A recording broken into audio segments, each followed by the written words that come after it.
Hello everyone, welcome to Redline Diecast Calls.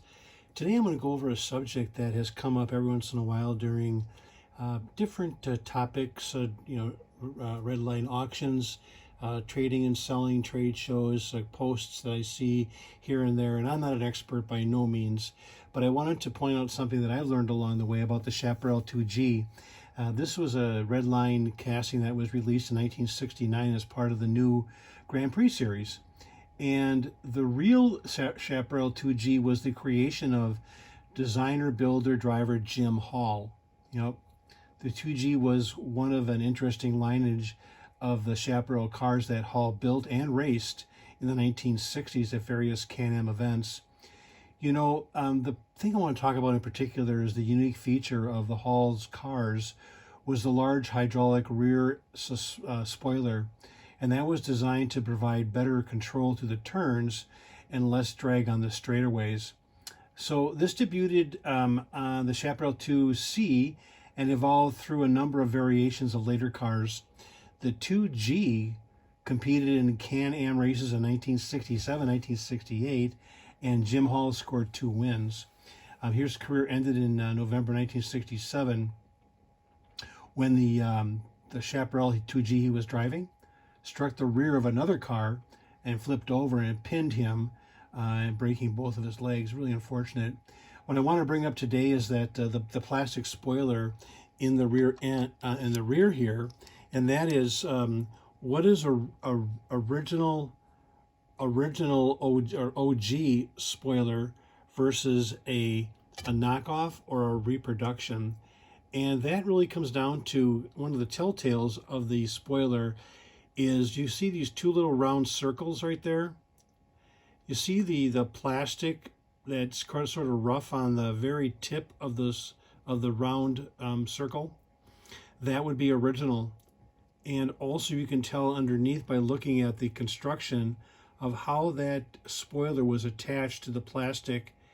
And this is the proper placement, by the way. This is the proper placement of the spoiler. And the real easy way of doing that is to see if you can tip it easily with your finger, right? Very little pressure. So look at those 2 circles, right? Now let's take a look at a reproduction as a comparison. Here is a reproduction. Notice that you don't see those circles in the plastic on the tips, and the mechanism itself, you put that back in there, is very hard. It's very stiff. I'm putting very little pressure on it. You can hardly move the thing. So it's very stiff to move, and there's no plastic, if you will, I guess the round circle inside the plastic. So those are a comparison, original and reproduction. Original on the right, reproduction on the left. That would be an example. Also color. You have the white color. Bring these closer to the camera here. The white color of the original and sort of the off-white color of a reproduction. Again, another example is original would be this beautiful white enamel Chaparral 2G. You see the little plastic indentations on the very end of the circle, and also very easy to move. There is the construction underneath, very easy to move. And its counterpart or a reproduction is no plastic on the circles and very stiff, very hard to move. And there's a construction underneath. So I thought that would be kind of cool to do a comparison.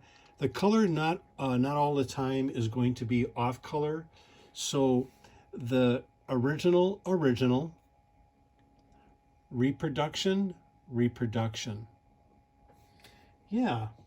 So I tell you, the Chaparral was produced in various Spectraflame colors. Here you have a couple of aquas, the white enamel, beautiful white enamel. And then I'm looking at I think that's a lime Spectraflame with the reproduction wing there. They were made in both the US and the Hong Kong. These you're all looking at are all US. And they did come with a sticker sheet the number 66, or sometimes they're tipped upside down to reveal or show a 99, but they are supposed to be, as far as the authenticity, they're supposed to be 66. So that's another little. They also came with bearing wheels, as well as a couple of times, a couple of situations where you will see wheels that are bearing. It came in the Grand Prix Series blister pack, along with a button, and that was made in Hong Kong. And magenta is very hard to find. The magenta will have the cap style wheels. The colors are a rainbow, all different colors of the Chaparral. Really fun casting to collect from a rainbow standpoint, but just to want you to be aware of what I found as far as the wings go, and I hope that was helpful for you today. Stop by often. Do like and subscribe the content if you wouldn't mind. It helps to push this video out for other people to enjoy and to be acquainted with red lines from 1968 through 1977. That's primarily what I do here. Hope to see you again. Have a great day. Bye, everybody.